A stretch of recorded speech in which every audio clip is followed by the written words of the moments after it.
최근 세계 선교 동향을 우리가 좀 오늘 이제 같이 보는데요. 너무나 급변하는 세상입니다. 옛날에 어떤 100년 동안 시간이 걸려서 변화가 일어난 것이 지금은 10년 만에, 10년이 뭡니까? 지금은 5년, 1년 안에 아주 급속도로 변화가 됩니다. 그래서 선교라고 하는 것도 지난주에 말씀드린 것처럼 문화를 잘 이해를 해야 되고, 그리고 오늘 조 목사님 말씀하신 대로 교회도 그 어떤 세상의 흐름이나 이런 것들에 뒤처져서는 안 된다는 거죠. 옛날에는 복음이 사회를 선도했습니다. 선교사들이 가서 학교를 지어주고 병원을 세워주고, 그래서 그 모든 문화를 창조하고 했는데 지금 교회가 완전히 뒤처져 있는 그런 모습입니다. 그래서 우리가 시대의 어떤 흐름을 잘 읽을 수 있어야 되고, 대처를 하고 또 더 나아가서 그 세상을 정복해야 되는 것이 바로 선교적인 사명이죠. 여러분 어떠세요? 이 그림을 보시면 어떤 느낌이 들죠? 권사님 가만히 있는 것 같아요? 움직이는 것 같아요? 돌아갈 것 같아요. 돌아갈 것 같아요? 돌아갑니까? 네. 예. 이거 가만히 보고 있으면 막 돌아가는 것 같아요. 네, 돌아가는 것 같아요. 네, 가만히 있지 않다는 거죠. 돌아간다는 거예요. 이건 어떠세요? 가만히 있어요? 왔다 갔다 하네요. 예, 깜빡거리죠? 네. 깜빡거리는 거예요. 이거 왔다 갔다 하는. 하얀 거 검정. 예, 브링크를 하잖아요. 예. 이게 가만히 있는 것 같으면서도 세계가 움직인다는 거예요. 근데 그 속도가 너무 빨라요. 우리가 캐치하지 못할 정도로 빠릅니다. 예. 자고 일어나면 어떤 새로운 것들이 막 등장합니다. 그래서 우리 성경은 2000년 역사 속에 한 번도 바뀌질 않았어요. 물론 버전은 번역본은 나와서 바뀌었지만 성경은 변함이 없어요. 진리는 변함이 없습니다. 그런데 그 진리를 담는 그릇은 우리가 얼마든지 체인지를 해야 되고 바꿔야 된다고 하는 거예요. 그렇지 않으면 좀 진부한 것이 되고, 이제 그런 어떤 진리하고 그것을 담는 그릇을 우리가 잘 또 구분할 수 있는 지혜가 필요하죠. 움직입니다. 세상은 움직입니다. 선교에 있어서도 너무나 많은 변화가 일어났어요. 특별히 우리가 주목해야 될 것이, 우리가 20세기에 들어서 두 차례에 걸친 세계 대전이 있었습니다.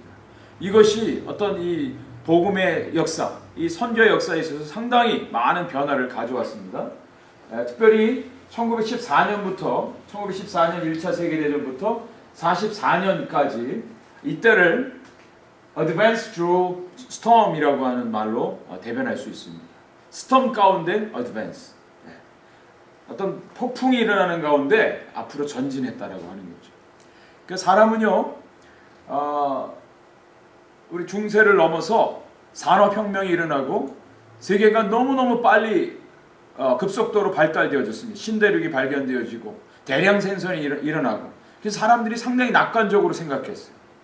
인간 이성을 아주 중심적으로 하고 하나님이 없어도 우리 인간은 너무너무 잘 살 수 있다. 그런데 웬걸요?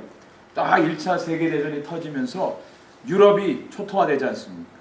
그러면서도 복음의 역사는 약진을 했습니다. 그래서 1944년을 이제 History of the Expansion of Christianity, 그 기독교의 어떤 팽창이 아주 활발하게 이루어진 기점입니다. 자, 그러면서 두 번째 또 아주 기독교 선교가 약진했던 시간이 1945년 2차 세계대전이 끝나고 1969년 달을 정복할 때까지, 이때를 가리켜서 The 25 Unbelievable Years, 25년의 믿을 수 없는 그런 해라, 이런 정의를 내릴 정도로 이때 급속한 선교의 약진이 이루어졌습니다. 2차 세계대전이 끝나면서 많은 아프리카 또 제3세계 나라들이 독립을 하죠. 그러면서 변화가 얼마나 많이 일어났는지 몰라요. 문화적으로, 정치적으로, 사회적으로. 이것을 기점으로 해서 복음의 역사도 상당히 많이 일어났고, 달 정복, 이 1969년 이거 상징적인 의미죠. 지구를 벗어나서 달까지 정복하는 이 복음의 역사가 아주 믿을 수 없을 만큼 이루어졌다. 선교학자들은 이렇게 봅니다. 이런 어떤 변화 속에서 우리가 좀 생각해 봐야 될 것이 21세기의 세계 선교 동향을 알아야 돼요. 그럼 어디에 우리가 중점적으로 선교를 해야 되는가? 선교해야 된다라고 하는 어떤 그 동기, 이것은 많이 일어났어요. 선교를 해야 된다라고 하는 필요성들은 많이 느낍니다. 그런데 어떻게 효과적으로 선교사들을 보내고 또 재정을 사용해야 될 것인가? 이 전략이 필요한 거죠. 그러기 위해서는 지금 외부 환경의 변화를 우리가 좀 파악을 해야 되고요. 그리고 우리 교회 안에 일어나는 선교적인 동력체인 우리 교회 안의 내부의 환경의 변화도 우리가 좀 캐치를 할 필요가 있습니다. 여기에 따라서 변화를 주도하는 대책을 세워야 된다는 거예요. 어떤 따라가는 것이 아니라 수용하는 것이 아니라 이제는 앞에서 다시 리드할 수 있는 정도까지 나아가야 된다는 거죠. 그래서 지금 끊임없이 어떤 선교 전략이 나오고 그리고 선교의 어떤 중심축들이 이동되어지는 그런 시점에 있습니다. 이것을 알지 못하면 선교 역시도 뒤처진다는 거죠. 자, 이것은 인도네시아에서 일어났던 쓰나미 사진입니다. 이것이 쓰나미 전이고요. 이것이 쓰나미가 일어난 뒤의 모습입니다. 완전히 없어졌어요. 그냥 마을 자체가 없어졌습니다. 이런 어떤 급격한 변화들이 외부 환경에 의해서 이루어집니다. 이것을 우리가 거부할 수가 없어요. 이미 일어나니까 이것에 우리가 잘 그것을 이용을 하고 또 적응해 나가는 것 너무너무 중요합니다. 자, 그 대표적인 것이 바로 국제화 시대라고 하는 거예요. 글로벌라이제이션이라고 하는 국제화 시대. One World View. 세계는 하나라고 하는 거예요. 전에는 아프리카에서 일어난 일이 우리하고는 전혀 상관이 없어요. 그죠? 한국에서 일어난 일, 유럽에 전혀 상관이 없었어요. 그런데 지금은 그렇지 않다는 거예요. 지금은 다 원 월드, 한 세계라고 하는 겁니다. 그래서 나온 말이 글로벌 빌리지라고 하는 단어가 나왔어요. 1964년에 벌써 오래전에 나왔습니다. 지구촌이라고 하는 단어죠. 지구촌. 이것이 마샬 맥루한이라고 하는 분에 의해서 처음 이제 일컬어졌어요. 글로벌 빌리지. 지금은 아주 지구촌이란 말을 너도 나도 다 쓰고 있습니다. 어떤 의미에서 이것을 이제 쓰냐면 인터내셔널 트레이드라고 하는 거예요. 자, 경제를 보면 환율에 따라서 완전히 미국에서 일어났던 어떤 이 경제의 이 파도가 한국을 칩니다. 그러면 한국은 끽소리 못하고 그냥 만세를 불러야 돼요. 그죠? 유가 변동에 의해서 얼마나 많은 사람들의 생활이 변화가 일어납니다. 지금은 이것이요, 아프리카나 또 저희 인도네시아에 있을 때도요, 기름값이 오르는데 200%가 오르는 거예요.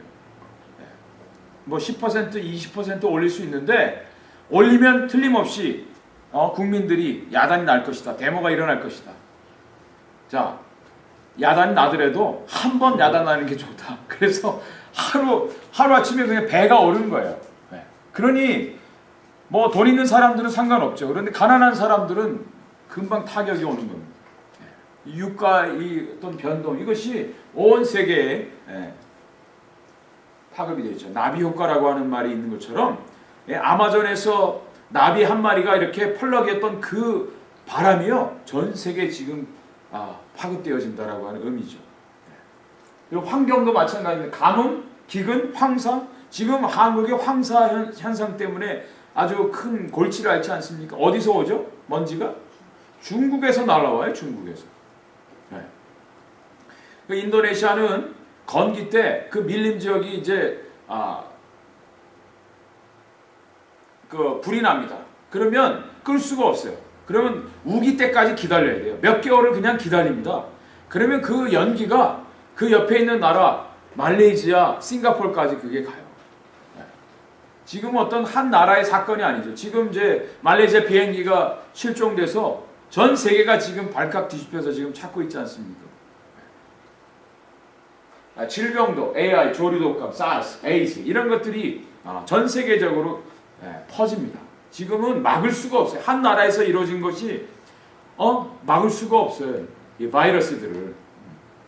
이런 one village, one world view라고 하는 이 개념이 생겼습니다.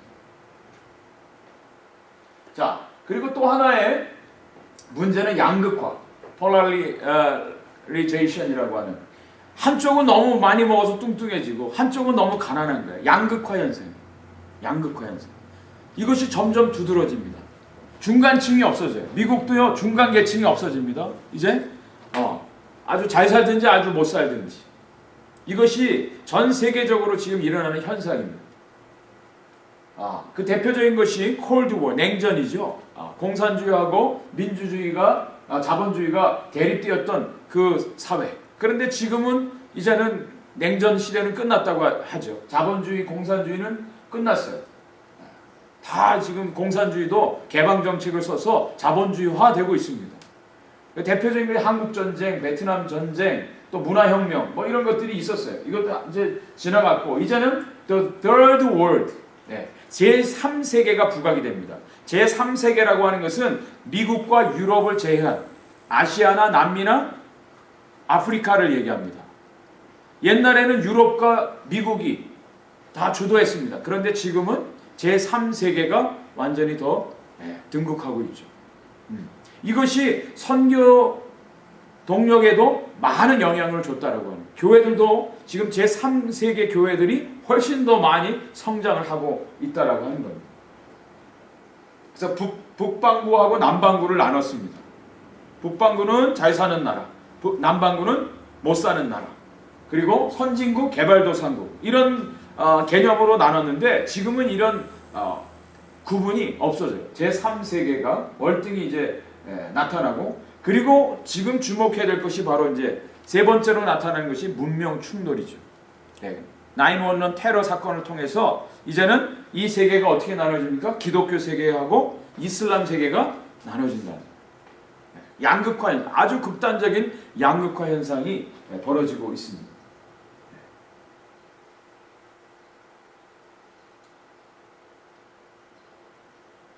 자, 그리고 아까 말씀드린 대로 1945년 2차 세계대전을 끝으로 해서 전 세계에 수많은 독립국가들이 이제 나타나기 시작했어요. 전에는 유럽이나 또 미국의 열강에 의해서 지배를 받던 식민지 그런 시대였는데 2차 세계대전을 통해서 나라들이 독립을 하기 시작했습니다. 그래서 아프리카의 나라의 95%가 2차 세계대전을 통해서 독립을 하게 됐어요. 237개 나라가. 어마어마한 나라들이 2차 세계대전을 끝으로 독립을 하게 됐죠. 그래서 나타나는 것이 뭐냐면 내셔널리즘이에요. 내셔널리즘. 국가주의. 전에는 식민지 통치를 받았어요. 그리고 그 식민 통치하는 그 지배 국가를 가지고 함께 복음이 들어왔었어요. 근데 이제 나라들이 독립을 하게 되면서 이제 종교적으로도 독립을 하려고 시도를 합니다. 그래서 선교에 많은 어려움들을 갖게 되는 거죠. 그런데 많은 대부분이 독립하는 나라들이 내셔널리즘을 표방하면서 같이 손을 잡는 것이 기독교가 아니라 이슬람이에요. 왜냐하면 이슬람은 정치 세력화되어 있습니다. 정치하고 종교가 같이 가요.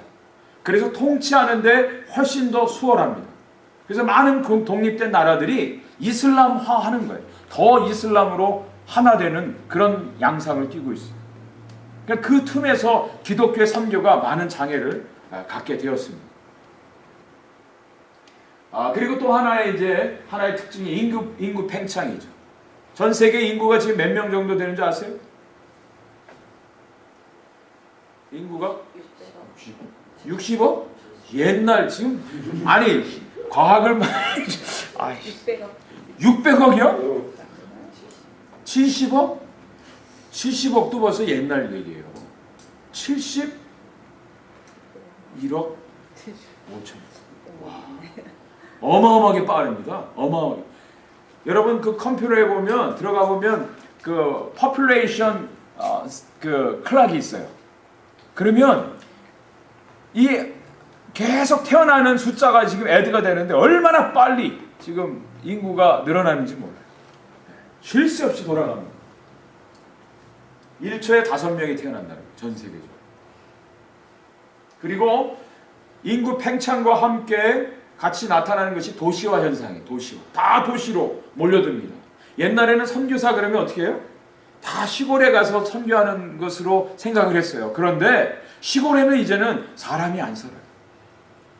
그래서 대두되어지는 것이 뭐예요?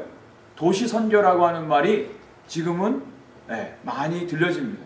그래서 이것을 이해하지 못하면 왜 선교사가 시골에 가서 가난한 사람들한테 안 가고 왜 도시에서 사냐고 이런 얘기를 해요. 그건 이해하지 못하는 무식한 얘기입니다. 왜? 사람들이 다 도시로 몰려들거든요. 1970년까지만 해도 37.4%가 도시화율이었어요. 그런데 이것이 90년대에는 46%, 2000년을 넘어서는 50% 이상이 지금 도시화되어 있어요. 다 도시로 지금 몰려오고 있습니다. 그래서 나오는 말이 코스모폴리탄이라고 하는 대도시들이 많이 생깁니다. 어마어마한 수천만 명이 모여 사는 도시들이 전 세계적으로 많이 생겨났습니다. 전 세계 인구 팽창을 한번 보십시오. 1900년만 하더라도 16억 정도였어요. 1970년대 36억, 37억 정도 됐죠. 2000년에 60억이었어요. 2006년, 그래서 재작년에 70억이 넘었죠. 얼마나 빠른 속도로 진행되어지는지 모르는데 2025년에 가면 78억을 지금 예상하고 있어요. 가장 인구가 많은 곳이 바로 중국이죠. 지금 한 13억.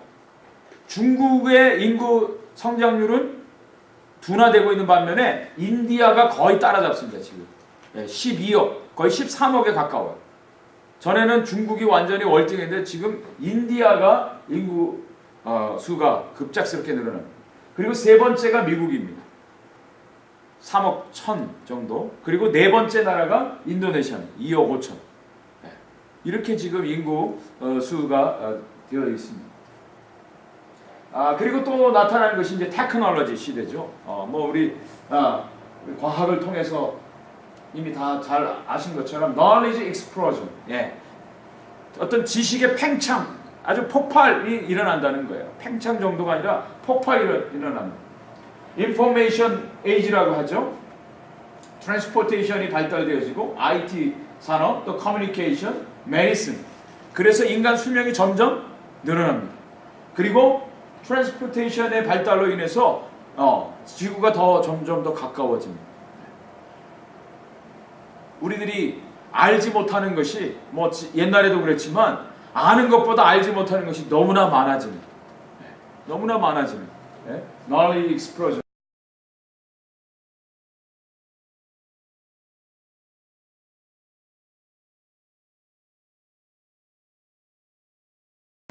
시대에 우리가 살고 있습니다.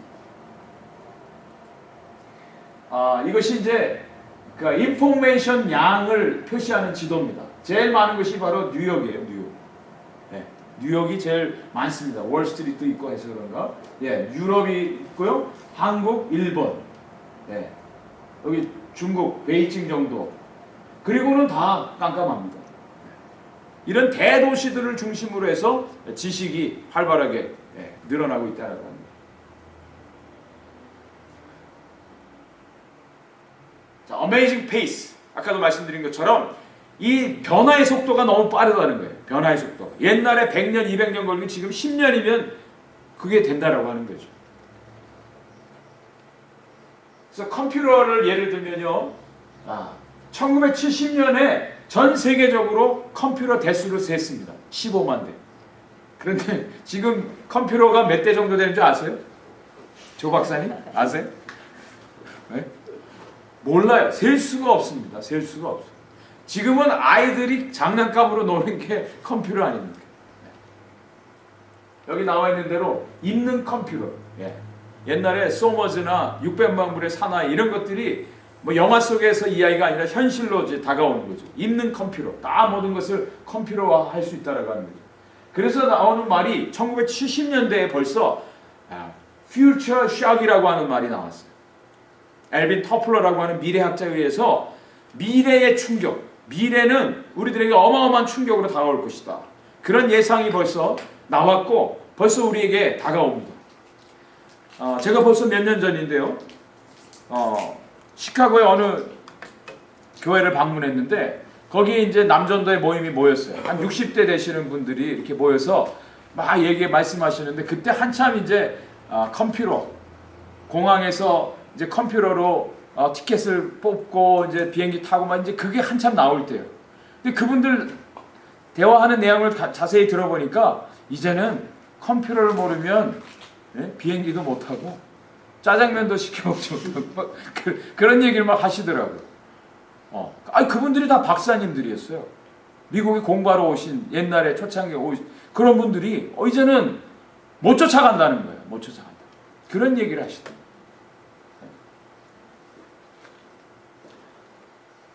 요즘에는 아까 스마트폰 말씀하셨는데 스마트폰으로 뭐 스타벅스 같은 데서도 돈 안 내요. 그냥 스마트폰으로 그냥 이렇게 앱으로 해서 찍으면 나중에 이제 자동 그거 어떻게 됩니까? 그런 시스템이 뭐예요? 저도 아니 세상에 모르는 게 너무 많아요. 너무 많아. 스마트폰 하나 가지고 다 하는 거잖아요. 지금.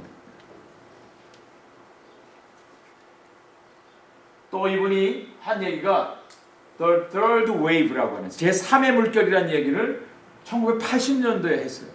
이것은 제3의 물결, 제1의 물결은 채집 사회에서 농경 사회로 넘어갑니다.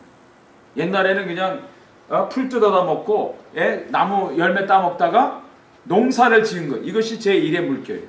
제2의 물결은 농사 짓다가 이제는 산업 사회로 간 거죠. 물건을 만들어내는 거예요. 이제 제3의 물결이라고 하는 것은 산업 사회에서 인포메이션, 정보 사회로 가는 것을 제3의 물결. 근데 벌써 지금 제4의 물결이라는 말이 나오죠. 벌써 이런 말들이 옛날 말이 됐어요. 메가 트렌드라고 하는 존 나이스빗이라고 하는 분이 메가 트렌드, 어떤 거대한 물결이 막 휩쓸고 간다라고 하는 거. 아까 쓰나미 사진 보셨죠? 네. 정신 바짝 차리지 않으면 그냥 휩쓸려 간다는 거.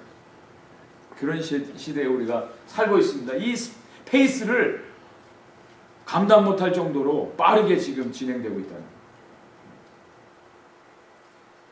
거. 컴퓨터 발전 단계만 보더라도 그 대표적인 것이 컴퓨터 발전 단계. 아타나스 오브 베리 컴퓨터. 이것이 최초의 컴퓨터입니다. 1939년에 처음 만들어졌는데 한번 사진을 보여드릴게요. 이게 컴퓨터였어요. 이게 최초의 컴퓨터. 집채만한 거죠. 네. 그런데 지금은 어떻게 컴퓨터가 됐습니까? 지금은 안경처럼 안경을 쓰는 게 그게 컴퓨터예요. 이걸로 다 하는 그런 시대가 되었다는 거죠. 구글 글래스. 그래서 퍼스널 컴퓨터가 처음 나온 것이 1970년대 후반에 나왔죠. 이메일이 1971년. 월드 와이드 웹이 1989년. 랩탑이 1990년대. 셀러폰 1984년. 와이어리스 네트워킹이 2000년대 초반에. 그러면서 얼마나 빠르게 진행되는지 보통 사람들은 이걸 캐치하기가 이렇게 쉽지 않을 정도로 빠르게 진행돼가고 있습니다. 그리고 유전자학, 제네틱스가 아주 또 발달돼서 복제양, 한참 이슈가 되지 않았습니까? 생명공학 만들어낼 수 있느냐 없느냐, 이건 하나님에 대한 도전이다. 그런 이야기들이 나오고, 게놈 맵이 만들어졌고, 플랜트, 이것이 이루어져서 1967년에 벌써 심장 이식이 시작이 됐습니다. 간 이식은 성공률이 95%예요 지금. 그래서 제대로 자기에게 맞는 간만 찾으면요, 우리 이운영 목사님 아시죠? 한미장로교회 제가 섬겼던 교회 목사님. 간 이식 수술했는데 흰머리가 이제 까만 머리로 바뀌고 완전 죽다 살아나서 지금은 뭐 얼마나 건강하게 사는지 뭐. 뇌 이식까지 이제 지금 이제 하죠. 그러면 정체성, 아이디 이 사람이 누구냐라고 하는 거죠. 뇌까지 만약 이식할 경우. 정치적인 면에서 보면 베를린 장벽이 무너졌고요. 그리고 소련이 붕괴됐고 냉전이 종식됐고요. 홍콩이 중국에 반환되어졌고 에트노 내셔널리즘이 이제 종족 단위로 이제 독립운동들이 막 일어납니다. 그리고 피에로 이라크 전쟁 이런 어떤 정치적인 이런 움직임들, 변화들 이것이 전쟁으로 이어지고 아주 복잡한 옛날에는 국가 개념이었는데 지금은 이제는 종족 개념으로 이제 바뀌어집니다. 종족. 근데 이것이 다 성경에 나와 있는 거예요. 성경도 국가 개념으로 말하지 않습니다. 종족이에요. 족속들, 방언들, 백성들 이게 다 에트노 이 종족이라고 하는 말로 되어 있습니다. 사회 문화적인 변화, decentralization 이것은 탈중심화죠. 이것이 포스트 모던의 또 하나의 특징 중에 하나인데 옛날에는 중심이 어디였어요? 미국과 유럽이었어요. 그런데 이제는 중심이 결코 아닙니다. 아까도 말씀드린 대로 제3세계 오히려 남미나 아시아나 그리고 아프리카의 나라들이 중심화되어지는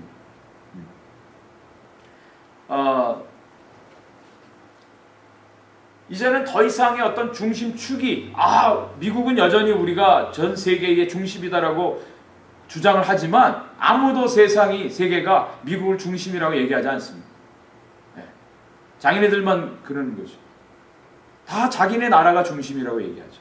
이것이 네트워킹 그 월드와이드 웹이라고 하는 것이 그거잖아요. 옛날에는 중심이 딱 하나가 있고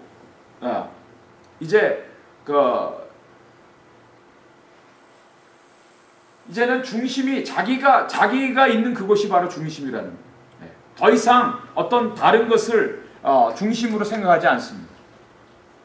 그리고 이제 포스트 모던 뷰가 나타나서 해체주의, 탈중심화 뭐 이런 말들이 나타납니다. 자기들이 중심이라는 레이시즘 어떤 인종적인 그런 자기 중심, 자기 종족 중심의 그런 주장들이 나오고 있습니다.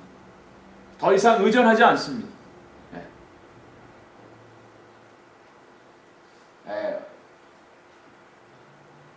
이것은 이제 점점 이제 난극이 녹고 있어요. 그래서 이 곰이 여기 남아 있어요. 지금 여기 올라 있는 생태학에 대한 그런 관심이 좀 높아지고 있고요. 미래학에 대한 환경의 변화를 통해서 오게 될 그런 우리 인간 세상의 인간 삶의 어떤 변화들 이런 것들을 주목을 하게 되었습니다. 그래서 지금 남극이 북극이 이제 녹으면 그 해수면이 높아져서 완전히 사라지는 그런 도시들, 그런 나라들이 섬들이 이제 나타나게 될 것입니다. 종교적인 부분에 있어서도 다양한 종교들이 나타납니다. 다양한 스피리추얼리즘, 심령주의라고 하죠. 어떤 영매, 중간에 어떤 영적 매개를 하는 사람을 통해서 이제 예언을 한다든지 뭐 주술적인 일을 한다든지 상대주의 그리고 다원주의, 세속주의, 실존주의, 또 무신론 우리가 주목해야 될 것이 에티즘이죠. 지금 제가 우리 교회에서도 설교했지만 지금 무신론자들이 전에는 그냥 개인적으로 내가 하나님 모른다고 얘기했지만 지금은 이 사람들이 결집을 합니다. 모여서 자기네들끼리 모임을 가져요. 그래서 얼마 전에 뉴욕하고 호주 같은데 썬데이에 이 사람들 썬데이 모입니다. 썬데이에 모여서 교회에서 하는 예배가 같이 비슷하게 합니다. 세상 노래를 하고 그리고 강연을 듣고 그리고 하나님을 부인하는 그런 단체들이 지금 급속도로 지금 성장을 하고 있습니다. 많은 사람들이 지금 모여들고 있습니다. 그리고 공공연하게 나는 하나님을 모른다. 이제 다음 주 3월 28일 날 노아라고 하는 이제 영화가 나오는데 그 미국의 유명한 코미디언이 빅 마하라고 하는 사람이 정신병자, 하나님을 정신병자라고 아예 그 공공연하게 그렇게 이야기를 했습니다. 노아라고 하는 자기네들이 꾸며놓은 그 사람이 기독교인들을 어떻게 비판하냐면 자기네들 이 성경 자체도 자기네들이 꾸며낸 이야기라고 이야기하면서 이 꾸며낸 이야기하고 노아라고 하는 영화가 같지 않다고 비판한다. 이렇게 기독교를 비판하고 이 사람. 무신론자들이 대두되고 있고 그 다음에 불가지론자들 하나님이 계신지 안 계신지 모른다. 상당히 점잖은 것 같지만 하나님 부인하는 역시 그런 사람들. 휴머니즘, 어컬티즘, 아주 주술적인 거, 또 마술을 행하는 이런 것들. 그리고 지금은 문명의 충돌로 이슬람과 기독교 세계가 아주 대치되어지는 그런 양상을 보이고 있습니다.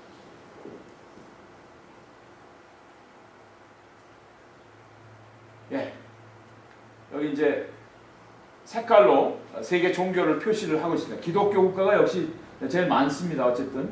그리고 이슬람이 초록색, 북아프리카하고 중동, 중앙아시아 쪽, 인도네시아, 힌두교, 인도죠. 불교가 이 인도 차이나 반도하고 일본, 유물론, 중국 이렇게 세계 종교를 표시를 할 수가 있습니다. 세계 종교 인구의 어떤 변화, 최근 들어서 제일 두드러지게 성장 속도가 빠른 것이 바로 이슬람이죠. 자연 출산율도 많기 때문에 그 사람들은 그것이 하나의 정책 중에 하나입니다. 전략 중에 하나예요. 이슬람 인구가 상당히 급속도로 늘어나고 있습니다. 세계 종교 현황을 보면 크리스찬리티가 33%예요. 그런데 여기에는 우리가 보통 말하는 이단 그리고 캐톨릭까지 다 포함시킵니다. 실제적인 어떤 복음주의자들은 이렇게까지 많지 않죠. 이슬람이 21%, 힌두가 14%, 부디즘이 6%, 그리고 크무추, 유교 6%, 이런 non-religious, 무종교가 16%. 보통 이제 3분의 1을 우리가 이제 기독교 인구로 잡습니다.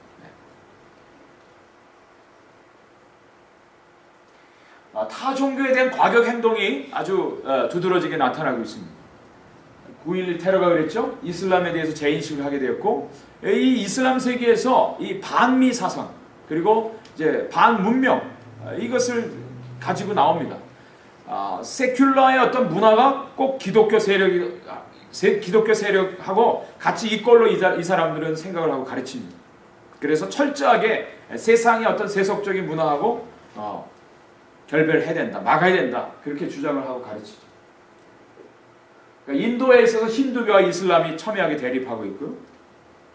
중동에서 이스라엘하고 아랍권에 지금 싸우고 있죠. 인도네시아에서 이슬람과 기독교 사이에서 첨예하게 대립되어 있고, 태국에서 불교하고 이슬람. 여러분 태국은 불교 나라로 알고 있죠. 그런데 태국 남부는 완전히 이슬람권이에요. 아주 파나틱 이슬람입니다. 그래서 지금도 분쟁이 계속적으로 일어나고 있습니다. 이 사진이 재밌습니다. 이게 9/11 테러가 일어나기 바로 전에 찍은 사진이에요. 여기 비행기가 지금 접근하고 있습니다. 네. 참 좋겠네요. 모르죠. 못 물어봤습니다. 자, 내부 환경의 변화. 그러면 지금까지는 외부 환경이 지금 이렇게 급속도로 변화되는데 우리 어떤 교회 안에, 기독교 세계 안에 어떤 변화가 또 일어나고 있는가? 내부 환경의 변화가 또 있습니다. 선교신학 분야에 있어서 변화가 나타나는데 종교다원주의 영향이 있다는 겁니다. 네. 종교다원주의라고 하는 것은 여러분 예수 그리스도 이외에도 구원이 있다. 교회 바깥에도 구원이 있다. 이렇게 가르치는 거예요. 종교다원주의. 기독교와 타 종교를 같은 최고의 어떤 선을 추구하는 종교로 기독교를 끌어내리고 다른 종교를 업시키는 그런 이론이죠. 그리고 선교라고 하는 것을 어떤 예수 그리스도를 통한 구원이 아니라 인간을 인간답게 만들어주는 것, 이것이 선교다. 이렇게 주장을 하고 나왔습니다. 그래서 선교의 내용도 전도와 교회 개척보다는 구제하고 교육을 시키는 이런 쪽으로 선교를 많이 했습니다. 전체 미국인의 70%가량이 어느 종교나 진리가 있다라고 믿어요. 미국에. 최근의 통계에서도 이 정도 나왔습니다. 그리고 그들 가운데 90%는 집에 성경이 있어요. 그리고 자기네들이 크리스찬이라고 이야기를 해요. 그러면서도 다른 종교에도 진리가 있다라고 얘기해요. 우리 한국 같은 경우에는 183명의 청소년들 중에 35%가 전생을 믿고 있다는 거예요. 한국의 통계로. 전생의 존재를 믿고.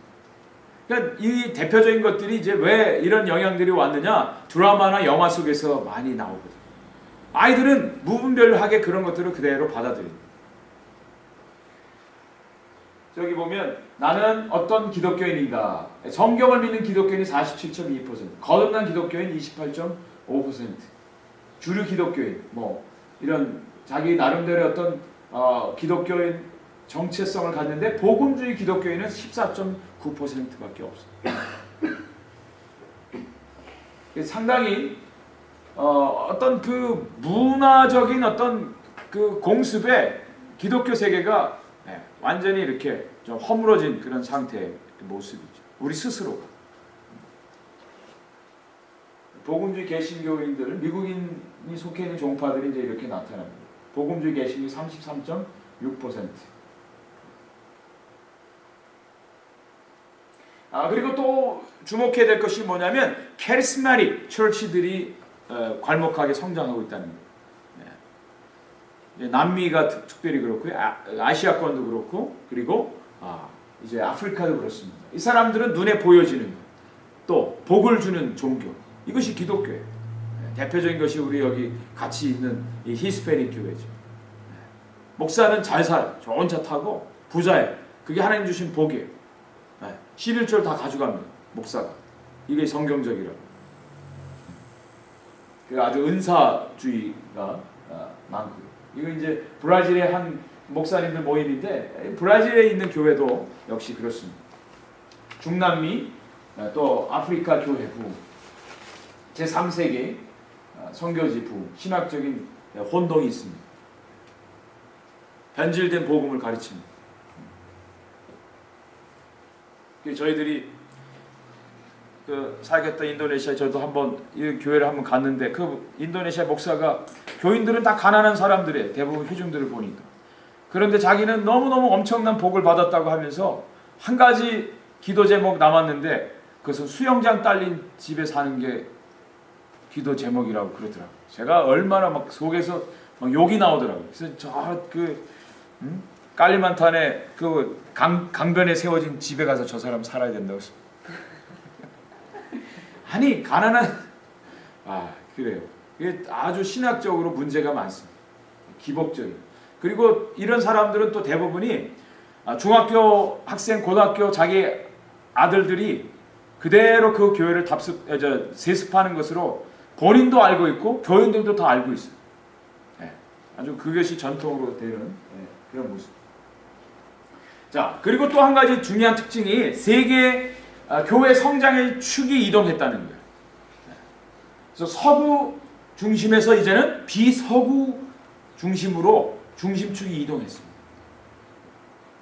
옛날에는 유럽이나 이 미국 교회들이 선교를 주도했습니다. 근데 지금 그렇지 않습니다. 오히려 인도 교회, 한국 교회, 그리고 중국 교회, 제3세계의 교회들, 선교사들을 받아들였던 그 교회에서 선교사들을 훨씬 더 많이 활발하게 보내고 있습니다. 그래서 아까 조 목사님 말씀하신 대로 오히려 유럽이 선교지, 미국이 선교지라는 거죠. 선교사 파송에 있어서도 역시 마찬가지예요. 전에는 서구 교회 선교사들이 많이 파송됐어요. 근데 지금은 비서구 교회에서 훨씬 더 많은 선교사들이 나가고 있어요. 그 숫자가 역전됐어요. 벌써 지금. 여기 보세요. 이것은 서구 교회의 성장 속도입니다. 이것은 비서구권 제3세계 교회의 성장 속도에 엄청나게 빠르게 상승 곡선을 그리고 있습니다. 이것을 우리가 파악을 하고 있어요. 이것을 지금 미국 교회에서도 인정을 하고 있어요. 이 사람들이 우리 한국 교회 지도자를 만나면 우리처럼 하지 말라고 오히려 이야기를 합니다. 그리고 배우기를 원한다고 겸손하게 지금 이야기를 하고 있습니다. 이것도 성경운동이 활발하게 이루어지는데 여러분 1900년도, 1986년도, 90년대까지는 서구권의 교회가 훨씬 더 주도를 했습니다. 그런데 2000년을 들어서면서 완전히 역전돼서 지금은 거의 70% 이상이 비서구권, 복음주의 크리스찬.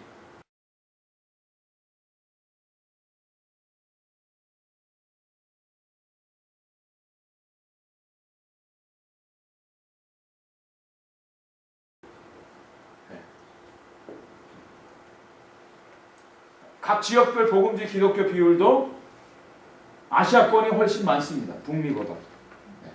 이런 통계들이 유럽이 제일 뒤지고 있죠. 또 하나 이제 특징이 초교파주의 운동이 일어나고 있다는 거예요. 전에는 교파 중심의 운동이 일어났는데 지금은 교파를 초월한 초교파 중심의 선교제에 있는 교회들이 훨씬 더 활발하게 협력을 하고 있습니다. 초교파적으로. 재미난 것은 한국에 복음을 전해줬던 장로교 선교사님하고 감리교 선교사님들이 한국의 조선에 복음을 전하면서 같이 하나로 모이려고 했어요. 거의 다 성사가 됐다가 나중에 본부에서 브레이크를 거는 바람에 하지를 못했는데 그래도 선교지 현지에서 각 교파의 선교사님들이 같이 협력을 잘 하고 있습니다.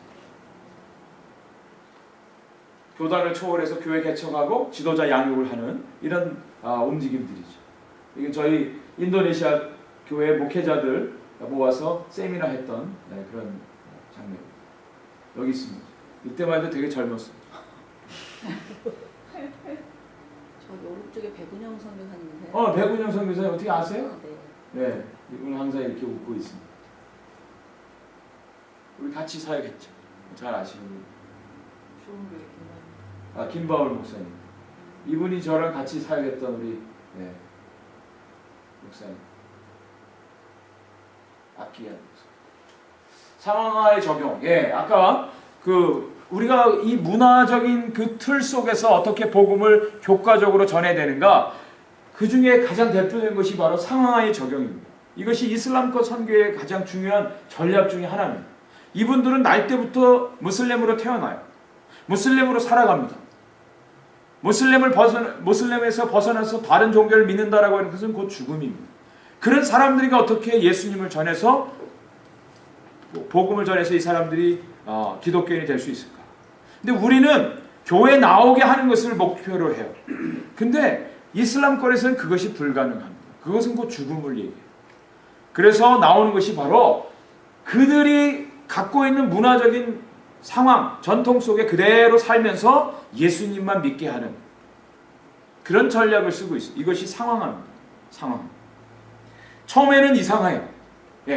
아주 무슬림들이 사용하는 그런 음악들, 우리 한국의 이 전통 찬송을 들으면 우리가 그게 유수되지 않았기 때문에 오히려 우리가 이상해요. 그런데 그것이 옳다라고 하는 거예요. 그 사람들에게. 굳이 꼭 서양 음악을 꼭 하면서 이것만이 찬송이다라고 주입할 이유가 없다라고 하는 거죠.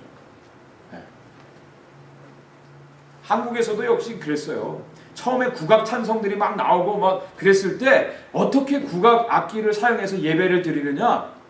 이건 찬송이 아니다. 그런 얘기들 많았습니다. 실제적으로. 그런데 한국 사람들의 정서에는 그게 맞아요. 그리고 한국 사람들이 악기를 사용하는 게 얼마나 좋아요. 그게 옳은 거예요. 근데 저도 옛날에는 국악 찬송 이게 싫어했어요. 근데 인도네시아를 가서 직접 이 사람들하고 같이 생활하다 보니까 이게 옳다. 그 사람들의 문화의 옷을 입고 그 안에서 복음을 전해줘야 되는 것이 그것이 바른 방법이라는 거예요. 예수님도 그랬고 사도 바울도 그랬다는 거예요. 그래서 상황화 예배라고 하는 것이 이렇게 여러분 이 사람들 무슬림 복장 그대로 합니다. 그리고 땅바닥에 앉아서 그렇게 해요. 그리고 무슬림들이 사용하는 성경이 따로 있어요. 우리는 예수님 그러지만 이 사람들은 이사 알마시라고 그래요. 이사, 예수, 알마시는 메시아. 이렇게 하면서 그들에게 맞는 복음을 전해줍니다. 자, 그리고 선교 구조 분야에 있어서 변화가 일어났는데 교회와 선교 단체의 관계가 변화가 일어났어요. 처음에는 지원형, 1970년대는 선교 단체 중심이었어요. 그래서 교회는 그냥 지원만 해줬어요. 지원만. 선교사 간다 그러면 보내주고 돈 보내주고 이런 일만 했었습니다. 수동적이었어요. 이때는 선교가 상당히 피상적이었죠. 그러던 선교가 이제는 80년대에서 파송형으로 바뀝니다. 이때 이제 지역교회가 중심이 돼서 선교사들을 발굴하고 훈련해서 파송하는 그런 일들을 직접 하게 됩니다. 독립을 하게 되고 선교사 및 보내는 자들이 같이 함께 사역을 했었습니다. 유대감이 강조되어지고 책임감을 이제 강화되어지고 그런데 이때 약점은 교회가 선교사들을 또 조정할 수 있다라고 합니다. 그래서 말 안 들으면 선교비 끊어요. 선교 현지의 어떤 실정을 알지 못하고 하는 그런 약점들이 일어났죠. 그래서 이것을 같이 보완해서 나온 것이 시너지형입니다. 이것은 완전히 동역하는 거예요. 동역. 파트너십을 가지고 지역교회하고 선교의 동역자가 같이 하나 되어서 하는 사역입니다. 그래서 선교는 선교사와 선교단체와 지역교회가 삼위일체가 돼서 같이 가는 거예요. 고도의 기술과 고도의 돌봄을 통해서 시너지가 일어나도록 하는 이런 선교의 방법이 지금 파트너십을 가지고 하는 선교가 지금은 선교의 가장 중요한 전략으로 나타나고 있습니다. 근데 이런 것들이 없었을 때는 그냥 자기 멋대로 자기 방식대로 했다는 거예요. 옛날에. 어서 오십시오. 현지인의 선교 사역을 대체하는 이것은 뭐냐? KP 조하난이라고 하는 인도 분인데 만약에 미국에서 인도에 선교사를 보내려면 한 가족이 가면 어마어마한 돈이 들잖아요. 선교사를 보내지 말고 인도 현지인들을 선교 사역을 할 수 있도록 해달라. 그래서 현지인들을 선교사로 훈련해서 현지에서 사역할 수 있도록 하는 방법입니다. 돈도 많이 세이브되고 언어의 문제도 해결되어지고 현지인들에 대한 이해도는 높기 때문에 아주 활발하게 이런 사역들이 이루어졌다는 것이죠. 그런데 나중에 이것이 좀 맹점이 상업주의의 우려가 됩니다. 이것을 악용해서 우리 잘하고 있으니까 돈만 보내달라고 관여하지 말라고 그런데 딴짓하는 거예요. 현지 지도자들이. 그래서 이런 것도 하나의 좋은 방법이지만 또 서로 협력하는 가운데 이루어져야 된다. 아까도 말씀드린 것처럼 제3세계 선교 세력이 급증합니다. 지금은 60%를 넘어서 거의 70% 가까이 제3세계 교회들이 선교를 지금 주도하고 있습니다. 그 중에 대표적인 것이 한국 교회고요. 그리고 또 우리가 지금 주목하는 것이 중국 교회입니다. 중국 교회. 어마어마한 자원이 지금 중국 교회에서 나오고 있습니다. 지하 교회를 통해서 고난을 경험했던 그들이 지금 세계 선교의 아주 중심 세력으로 나오고 있습니다. 이제 타무라권 선교사 출신의 지역 분포도 여기 보면 아시아권이나 북미나 거의 비슷해요. 대등한 지금 퍼센티지를 나타내고 있습니다.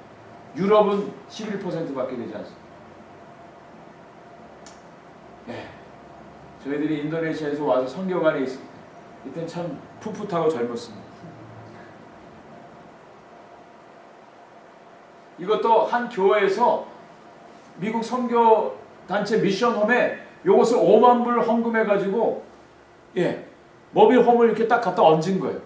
여기에 다 퍼니시드가 돼 있어서 선교사는 와서 그냥 생활만 할 수 있도록 숟가락까지 다 있습니다. 얼마나 참 케어를 잘하는지. 그래서 선교사 돌봄의 중요성을 인식하게 되고 선교를 지원하는 일들을 하게 되었습니다. 여성 선교사들의 역할이 아주 증대돼요. 남자들이 갈 수 없는 곳은 여성들은 갑니다. 가족들이 있는 분들은 못 가지만 이분들은 정글에서 사역을 합니다. 아주 여장부들이죠. 선교 전략 분야에 있어서 우리가 볼 수 있는 것은 선교 협력의 강조. 예, 선교가 어떤 혼자 독불장구식으로 하는 것이 아니라 함께 협력하는 선교가 이루어지는 거예요. 그리고 1040 윈도우에 대한 중요성이 강조됩니다. 1040, 예, 위도상 10과 40 사이에 있는 그곳에 나라들이 집중되어 있고 미전도 종족이 집중되어 있다는 거죠. 예, 루이스 부시라고 하는 선교학자에 의해서 처음 이제 나타났고요. 전 세계 국가의 35%가 이곳에 있고 인구의 65%가 이곳에 살고 있습니다. 약 12억 정도. 그 중에 미복음화 인구가 95%. 12억이나 되는 사람들이 여기에 모여 살고 있습니다. 여기가 이제 집중적으로 복음이 전파되어야 할 마지막 남은 타겟이라는 거죠. 그래서 어떤 인도네시아 우리 선교사님은 기분 나빠해요. 왜? 인도네시아 제외돼 있어요. 별걸 다 가지고 기분 나빠해요. 네, 전문의 선교 사역이 강조되고 있습니다. 네, 이분은 그 유명한 자바 그 세계 탁구 선수권 대회 우리 한국 대표팀으로 갔던 형제인데, 네, 지금은 예멘에서 그 국가대표 탁구 감독을 하면서 선교사예요. 얼마나 잘하는지. 네, 의료 선교사, 네, 교사 선교사, NGO, 네, NGO, 학교 사역하는 기숙사 사역, 뭐 이런 컴퓨터 사역, 이런 다양한 평신도 사역들을 이제 할 수가 있다라고 합니다. 그리고 홀 가스펠의 강조. 네, 이분은 이제 에티오피아의 선교사님이신데, 홀 가스펠이라고 하는 것이 뭐냐? 아까도 말씀드린 것처럼 이 종교 다원주의가 되면서 구제나 교육에 더 치중을 하는 거예요. 그리고 어떤 한쪽에서는 복음을 강조해야 된다. 한쪽에서는 지금 죽어가는데 무슨 복음이 먼저 빵부터 줘야지. 이거 가지고 계속 싸웠어요. 그래서 나온 것이 홀 가스펠, 홀 미션. 그래서 빵도 주고 약도 주고 복음도 같이 전해줘야 된다. 이것이 같이 가야 된다. 이것이 진정한 선교입니다. 기도의 전략화. 기도는 뭐 아무리 강조해도 지나치지 않죠. 세계 선교를 위한 기도는 차선책이 아니라 최선책이다.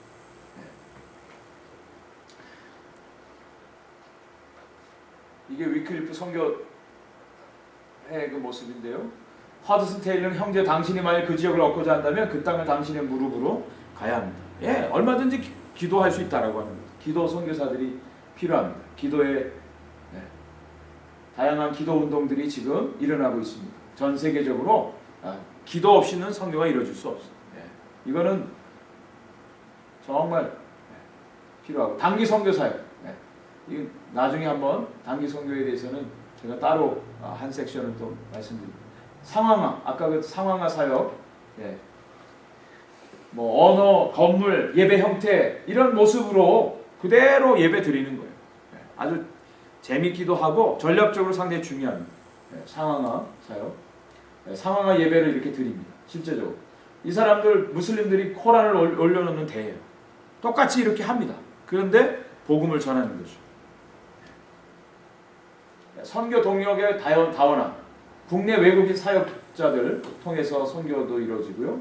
비거주 선교사, 병원선 사역, 이민 가는 거예요. 이민. 실버 선교사, 실버 선교사들. 이분들 다 시카고 이 추운 데 사시는 분들이 겨울만 되면 캠퍼 타고 플로리다 내려와서 이렇게 선교 회의에 주차해 놓고 선교 본부에서 이렇게 사역합니다. 아주 멋있는 자기네들이 선교사예요. 세계화의 이슈들에 대한 대책. 우리가 정말 이 세계가 어떻게 변화되어지는가 그런 대책들이 있습니다. 2003년 밴쿠버에서 나온 건데요. 세계화, 예수의 유일성, 핍박받는 사람, 난민 문제, 위기에 처한 어린이 문제, 미전도 종족, 가정 문제, 동성애 가정, 이런 도시 슬럼과 형성으로 인한 선교적 도전, 이런 것들에 대한 이슈들을 캐치하고 선교 사역에 집중해야 된다는 거죠. 굶주린 지금도 우간다 뭐 이런데 너무너무 불쌍한 사람들이 비참한 생활하는 사람들이 많이 있죠. 밖에. 전쟁. 교회의 이슈들은 파트너십이 돼야 된다는 거예요. 전도 선교하고 전도 활성화. 사회적 책임을 다하고 미래 지도자 개발이 세계 복음화 제자로 무장하고 멘토링하고 훈련하고 온 교회의 전도 선교를 위한 기도 동원하고 이런 교회에 대한 이슈들이 이렇게 나오고요. 가스펠 영성의 문제. 전도와 교회 성장에 활용 가능한 예술 개발. 아까 문화적인 거 장구도 얘기하셨는데 이것이 실질적으로 필요하다는 거예요. 어린이 선계 중요성, 어린이 교육, 삶의 가치관의 극단적 변화로 인한 문제들, 극단 종파주의, 이런 사회적 불안에 대한 이 테러 문제들, 이런 것들을 우리가 교회들이 와치하고 이 사역들을 감당해야 됩니다. 제일 중요한 것은 그리스도인과 민족 정체성의 문제들.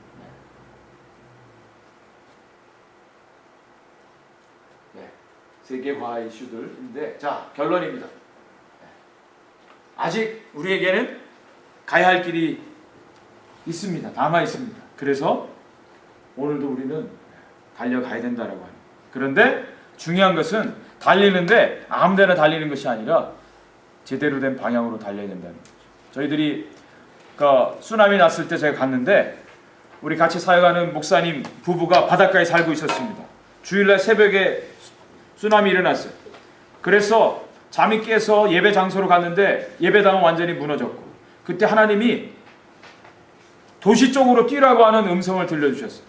영문도 몰라요. 이분들은 무조건 도시 쪽으로 뛰었습니다. 근데 많은 사람들이 영문도 모른 채 도시에서 바닷가 쪽으로 막 뛰어나오는 거예요. 그리고 나서 쓰나미가 몰려왔어요. 그래서 이분이 중요한 얘기를 하더라고요. 뛰는 것도 중요한데 어디로 뛰느냐가 너무너무 중요해요. 그런 지혜가 우리 가운데 있기를 간절히 원합니다.